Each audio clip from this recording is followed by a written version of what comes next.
Hello everyone. So for today's video I have two Zentangle projects for you. The first one is a card, and I just started off by taking one of my Zentangles, the one I did in my last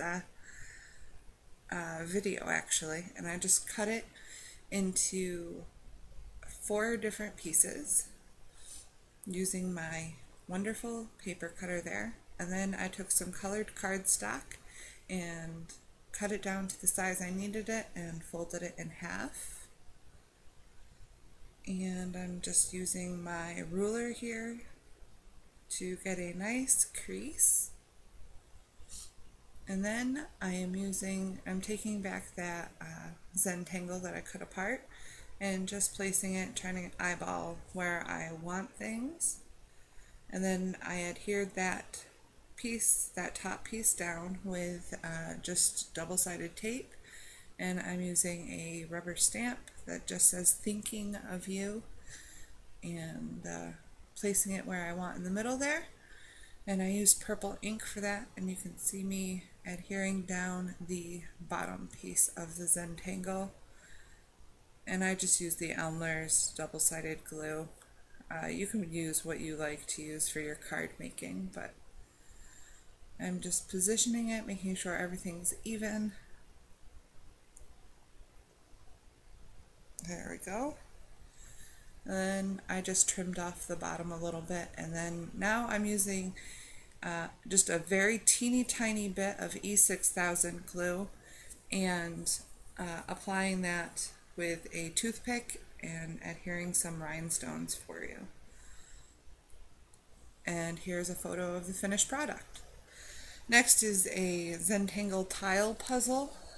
This you're going to want the foam board that has like a poster board and then foam in the middle and then another poster board, and it's all adhered together.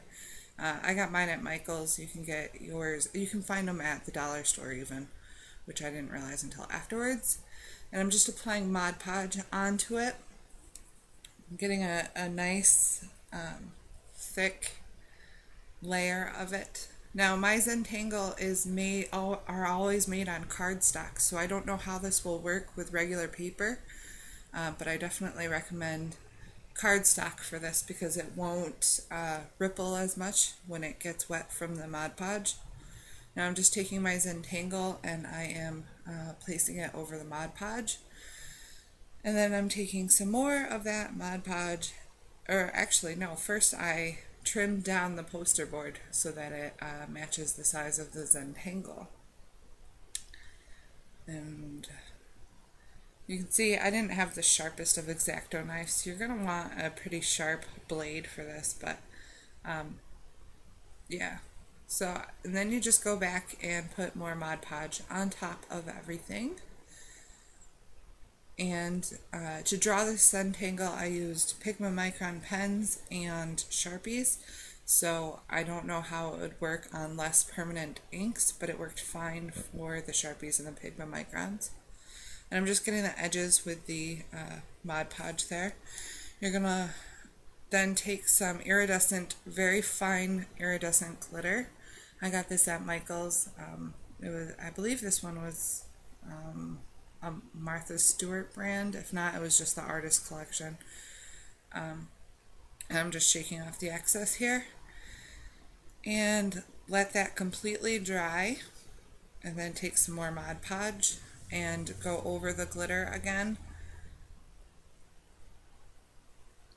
You can see I'm just shaking off the excess again here after everything is dried, just to make sure that there's nothing loose and hanging.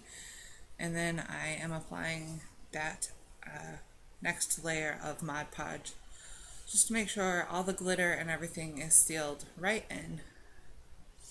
You are going to want this layer to completely dry. Even if you think it's already dry, let it dry a little bit longer. Now I'm using a metal ruler to come up with the lines, and I'm just measuring it up with the width of the ruler and using my X-Acto knife to cut down that line. And I'm going all the way across, and you can see the end one there is a little bit thinner than the rest of them. That is okay. when you put it together, you can like remind yourself, okay, the smaller pieces go on the right hand side. And then you're just going to rotate it and do the same thing with the X-Acto knife and your ruler. So you're creating little squares or little tiles.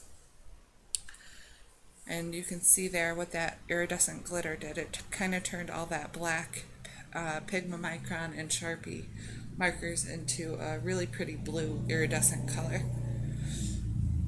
And I won't lie to you, this takes a lot of elbow grease, so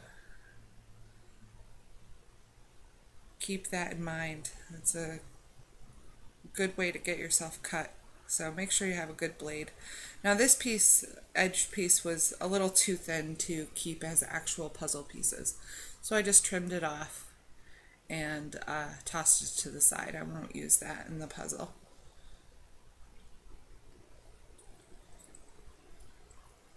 You can see I'm having issues with my blade. I really should have used a sharper blade, but that's okay.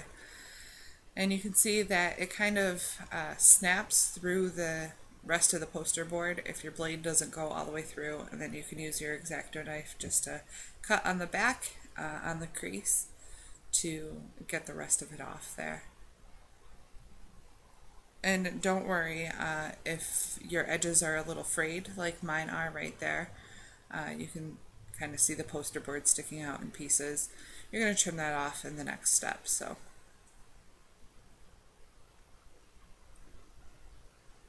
I'm just getting this last piece, and you can see that that fold isn't really crisp and clear, so I went back over the top part of it with my blade again just to get a nice clean cut.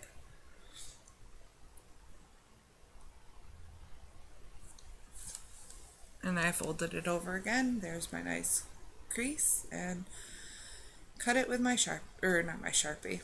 my X-Acto knife. Now this is where you're going to trim things off. You're going to want to make sure that you're going directly into the foam. That's what I'm trying to show you there. You're going to go directly into the foam underneath the first poster board and underneath your Zentangle. Do not cut your Zentangle or your puzzle will be messed up. So you're kind of cutting at an angle a little bit, and you're not going to worry about how much you cut off underneath, because that's not the important part. The important part is the Zentangle puzzle, and they're not interlocking pieces. So I'm just getting all that off there, and off screen I had done the rest of them. You can see me trying to go through this piece here, but this is one of the edges that was Mod Podge, so that wasn't going to work. So these are all of my completed pieces, all nice and trimmed down. And here's a really fast video of Allison trying to put this puzzle together. It took her about 15 minutes, and I came in and helped her as well because she was getting a little bit frustrated.